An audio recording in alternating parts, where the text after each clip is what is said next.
नमस्कार, आप देख रहे हैं न्यूज फॉर नेशन और मैं हूं सांत्वना आपके साथ। क्या साल 2024 में होने वाले लोकसभा चुनाव से पहले महागठबंधन की सरकार बिखर जाएगी? क्या महागठबंधन के भीतर अंतर कलह की वजह से ये दो फाड़ हो जाएगी? शिक्षक नियमावली और जाति आधारित गणना के मुद्दे पर महागठबंधन की राय क्या अलग अलग है? क्या नेताओं में आपस में फूट हो जाएगी? क्या नीतीश तेजस्वी के चाचा भतीजे की ये सरकार औंधे मुंह गिर जाएगी?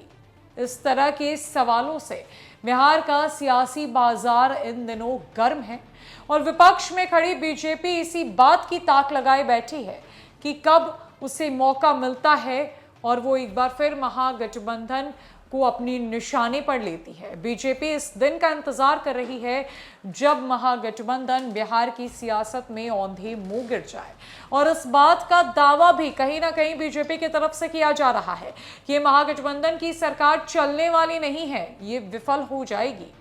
दरअसल ये सवाल बीजेपी के वरिष्ठ नेताओं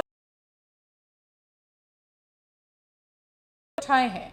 नंदकिशोर यादव ने दावा किया कि मात्र 10 दिन में सभी दल अपना मतलब साधने के लिए ही एकजुट हुए हैं। जल्द ही महागठबंधन की गांठ खुल जाएगी। प्रदेश के पूर्व मंत्री नंदकिशोर यादव का कहना है कि महागठबंधन सिर्फ नाम का है, इसमें विचारधारा और नीतियों पर टकराव की स्थिति है।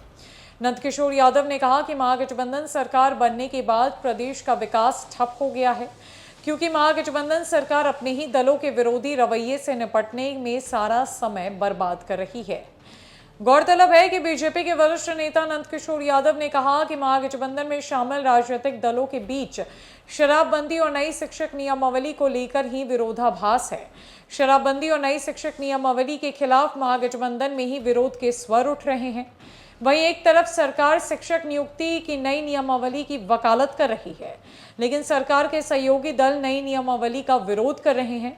शराबबंदी को लेकर भी यही स्थिति है। बहरहाल बिहार सरकार के पूर्व मंत्री और बीजेपी के वरिष्ठ नेता नंदकिशोर यादव ने कहा कि नीतीश कुमार के नेतृत्व में चल रहे महागठबंधन के अंदर विरोधाभास तो दिख रहा है। हद तो तब हो गई जब सरकार के सहयोगी दल ही एक पूर्व सांसद की रिहाई के बाद टाडा बंदियों की रिहाई की मांग करते हुए धरना पर बैठ गए। नंदकिशोर यादव ने कहा कि मिला जुला कर पूरी कहानी अवसरवाद की राजनीति की है। महागठबंधन अवसरवाद राजनीति का प्रतीक बन चुका है, इससे जनता को कोई लाभ नहीं। महागठबंधन के सभी दल अपना मतलब साधने के लिए एकजुट हुए पड़े हैं। बीजेपी का साफ तौर पर कहना है कि सिर्फ अपने मतलब को साधने के लिए महागठबंधन के अंतर्गत सभी दल एकजुट हुए हैं।